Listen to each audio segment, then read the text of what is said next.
बात करते हैं खेसारी लाल यादव के बारे में। आपको इस बात को तो लगातार बताते ही आ रहे हैं किस तरीके से बीपीएससी एग्जाम को लेके बच्चे प्रोटेस्ट कर रहे हैं और अब बच्चे जो है वो खेसारी लाल यादव से हाथ जोड़ के रिक्वेस्ट कर रहे हैं कि खेसारी भैया आप प्लीज, आपसे निवेदन है कि आप हमारे जो प्रदर्शन स्थल है वहां पे आके हम लोग का सपोर्ट कीजिए। हम लोग बहुत डरे हुए हैं, हम लोग को नेता उता किसी चीज पे कोई भरोसा नहीं है।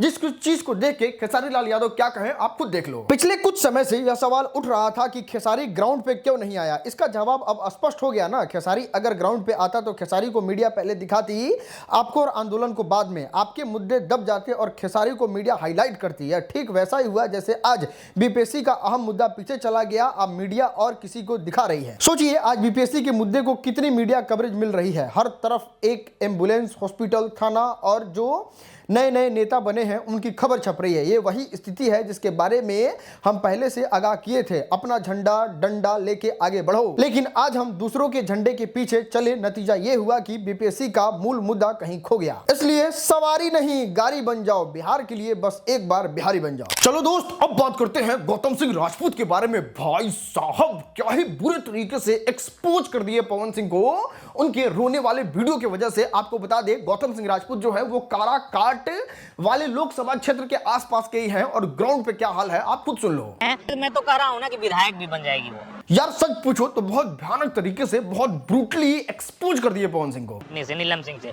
बहुत मोहब्बत था, बेइंतहा प्यार करते थे पहले, लेकिन उसके बाद शादी आपने क्यों किया? चलो दोस्त, अब बात करते हैं रतिया में चश्मा पहनने वाले सिंगर के बारे में। आपने इस वीडियो को तो देखा ही होगा, जब पवन सिंह गोंडा जाके स्टेज शो कर रहे थे उसमें एक आदमी रात में चश्मा पहन के आता है और पवन सिंह से कुछ बात करने लगता है और लोग जो हैं वो पता नहीं क्या क्या लिख के बहुत सारा चीज वायरल करने लगते हैं और ब्रिजभूषण शरण सिंह जो है उनको चश्मा जो पहन के गए रहते हैं उनको भगा देते हैं। ये चीज बिल्कुल अच्छा नहीं लगा उस सिंगर को और वो क्या कहे आप खुद सुन लो। वरुण बहार ये बोल रहे थे, है ना, तो तुम लोग होश में आ जाओ। अरे चश्मा खोलना जाओ भी हो, बेचश्मा के बोलते नहीं खे। ऐसे नहीं कोई जो है आप लोग, लेकिन अब उसका गलत आप लोग अर्थ मत लगाइए।